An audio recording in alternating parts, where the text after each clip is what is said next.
16 जून Nifty 50 index और bank Nifty index analysis की हम बात करेंगे। देखो, हर ट्रेडिंग सेशन अपनी अलग कहानी लेकर आता है, ये तो सत्य है। 16 जून के लिए एमसेक्स कमोडिटी यूनिवर्सिटी ने निफ्टी 50 इंडेक्स और बैंक निफ्टी इंडेक्स के market behaviour, participation zones, trend structure और इंपॉर्टेंट ऑब्जर्वेशन एरिया पर डिस्कस किया है, यानी कि अभी करेंगे ये एनालिसिस वीडियो में। इस वीडियो का फोकस प्रिडिक्शन से ज्यादा प्रिपरेशन पर है। अगर आप इंट्राडे ट्रेडिंग, ऑप्शन ट्रेडिंग या प्राइस एक्शन बेस्ड ट्रेडिंग करते हैं, तो मार्केट को ऑब्जर्व करने के लिए कुछ इंपॉर्टेंट एरियाज और कंडीशंस को समझना बहुत जरूरी हो जाती है, नहीं तो आप कुछ नहीं कर सकते। ये वीडियो में हम क्या चर्चा करेंगे?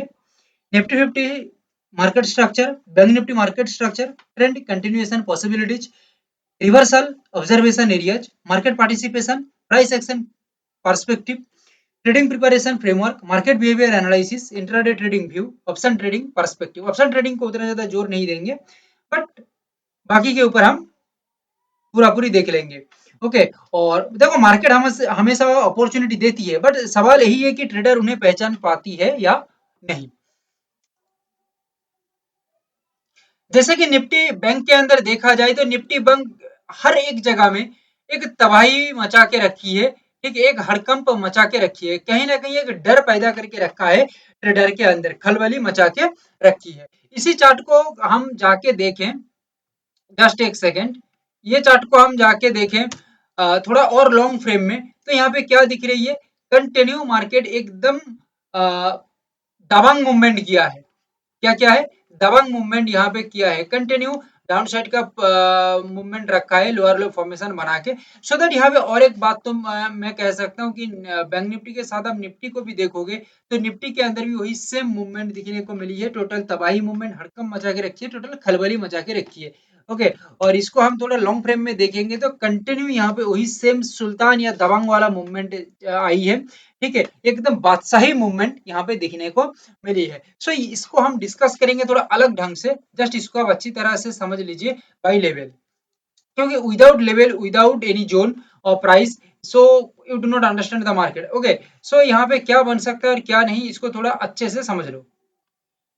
निफ्टी बैंक के अंदर जो चाल हो रही है फिलहाल, हम एक बॉटम एरिया की तरह पहले देख लेते हैं। 56,960, 56,721, ये बॉटम एरिया है। बॉटम एरिया मतलब स्ट्रांगली डिमांड क्रिएट होगा अपसाइड के अंदर या बाइंग साइड के अंदर। दैट मींस यहां से प्राइस फ्लो करके आगे की ओर बढ़ेगा और ये पर्टिकुलर जगह से बॉटम बनता है तो 57,440 तक निकल सकता है। मार्केट के अंदर जो एडवांस टॉप एंड बॉटम होता, बॉटम होगा, ठीक है, ये मैं आप लोगों को पहले ही बता रहा हूँ, ये हमारा एनालिसिस का सबसे बड़ा खासियत है। चलो, रेस्पेक्ट रेजिस्टेंस एरिया के अंदर मैं बात करूं तो 57,678 और सेकंड रहेगा 57,440। ब्रेकआउट के साथ काम करिएगा तो क्या बनेगा? यहाँ पे पर्टिकुलरली ब्रेकआउट तैयार होगा तो ये रैली आगे की ओर खलबली मचाएगी। क्या मचाएगा? खलबली मचाएगा और फटाफट अपसाइड का एक रैली कवर करेगा। और ये रैली कोई छोटा मोटा रैली नहीं होगा, 450 टू 500 पॉइंट का प्लान ए के अनुसार यहाँ पे रैली क्रिएट होगा। प्लान बी के अनुसार यहाँ पे देखा जाए, क्योंकि देखो कभी कभी सिचुएशन बदल जाती है, निफ्टी 50 इंडेक्स या कोई भी मार्केट के अंदर सिचुएशन बदल जाती है, तो बदलती हुई सिचुएशन के अंदर भी हमें हमारा दिमाग को शांत रख के बाजार को समझना पड़ेगा। Without any understanding of market आप कुछ भी नहीं कर सकते बाजार के अंदर। ठीक है, बाजार आपको फंसा देगा। यहाँ पे क्या कर सकते हैं?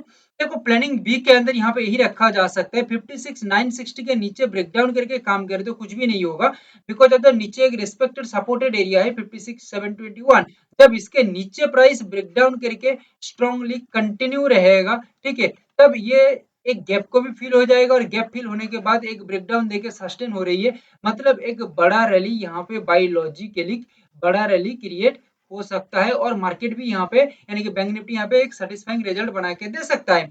और कंटिन्यू देखा जाए 57,678 ये रिस्पेक्टेड टॉप बना के नीचे की तरफ आती है और नीचे आते हुए 57,440 के नीचे सस्टेन हो जाती है। ठीक है, तो ये कंटिन्यू 56,960 और 56,721 को कवर कर सकता है, यानी कि कहा जा सकता है ये गैप को फिल करेगा और गैप फिल करने के बाद कंटिन्यू नीचे की ओर रह सकता है। अंडरस्टैंड? यहाँ पे ये स्ट्रक्चर भी देखा जा सकता है प्लान बी के अंदर। हमें डबल कंफर्मेशन के साथ हम प्लान बी में चलेंगे, अदरवाइज प्लान ए तो आप लोगों को बता ही दिया। देखो, निफ्टी 50 को समझने के लिए हमें यहाँ पे एक खेल खेलना होगा, हमारा गेम प्लान को तैयार करना होगा। इसको समझने के लिए हमें यहाँ पे लेवल चाहिए। देखो लेवल तुम लोग समझ रहे हो बट एक्चुअली ये लेवल नहीं है, ठीक है। एक्चुअली ये एक इंपॉर्टेंट प्राइस पॉइंट है, जो पॉइंट से बाजार के अंदर यानी कि निफ्टी 50 के अंदर या पर्टिकुलर मार्केट के अंदर, ठीक है, एक इंपॉर्टेंट सिनेरियो या स्ट्रक्चर बन सकता है। ये सब इंपॉर्टेंट एरियाज है, मान के चलो, ठीक है। इस वजह से इसको समझने के लिए लेवल की तरह यूज किया जा रही है। ओके, अच्छा, तो यहाँ पे निफ्टी 50 के अंदर देखा जाए तो निफ्टी 50 में पहले हम सपोर्ट एरिया की बात कर लेते हैं, जिसको हम कहेंगे बॉटम एरिया। एडवांस बता रहे हैं आप लोगों को, ठीक है। ये मार्केट में सबसे खास है, कोई नहीं बता सकता, कोई नहीं, कहीं नहीं मिलेगा। 23,699, ठीक है। तो रेस्पेक्टेड अपसाइड का सिनेरियो यानी कि जिसको कहते हैं बाउंस बैक यहाँ पे दिखने को मिलेगा, ठीक है। यह सिंपली कहा जाए तो रिकवरी होगी, ठीक है। तो लगभग ये रिकवरी जो दिखने को मिलेगी 23,930 2410 यहाँ तक निकल सकता है, और हाईली डिमांड क्रिएट होगा क्योंकि बॉटम है, सो दैट कॉन्फिडेंस यहाँ पे सातवें आसमान पे रहेगी, ठीक है। सो दैट यहाँ पे जो बायर्स हैं वो एग्रेसिवली काम करेंगे, और जैसे रैली ऑफ द टारगेट बताया यानी कि 23,930 2410 यहाँ तक निकल सकता है।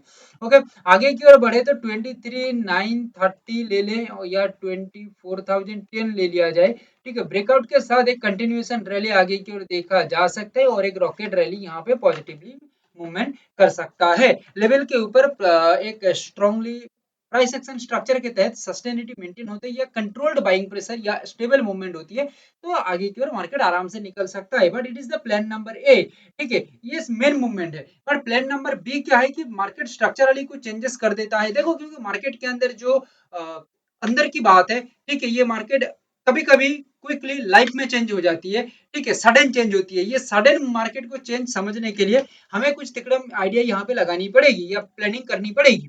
तो B number plan number B यहाँ पे ही है। 24,010 से रिस्पेक्टेड टॉप बनाती है, तो ये टॉप तो बन गया, ठीक है।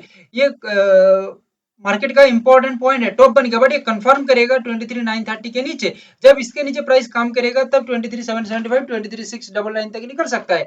और 23,775 से काम होती है नीचे की तरफ तो ये कुछ भी नहीं होगा जब तक 23,699 के नीचे सस्टेन नहीं होती है, तो क्योंकि इसके नीचे सस्टेन होगा तो जाके प्राइस पॉइंट नीचे की तरफ नेगेटिविटी में काम हो सकता है। अदरवाइज क्या हो सकता है, यहाँ से एक बाउंस बैक का एरिया है ना, ठीक है, सपोर्ट लेके निकल सकता है। सो दैट कंफर्मेशन के लिए स्ट्रांगली सेफ रहने के लिए 23,699 इंपॉर्टेंट एरिया है, जिसके नीचे मार्केट काम करेगा तो एक गर्मा गर्मी मूवमेंट यहाँ पे हो सकता है डाउन साइड के अंदर। So it is the plan number B. So दोनों प्लान हमने रेडी करके रखा है, अभी मार्केट जो सिनेरियो को फॉलो करके चलेगा उसी के अंदर हम निकल जाएंगे, कोई दिक्कत नहीं है, ठीक है। मार्केट हमें फंसा नहीं पाएगा, हर तरीके से हम यहाँ पे प्रिपेयर हैं।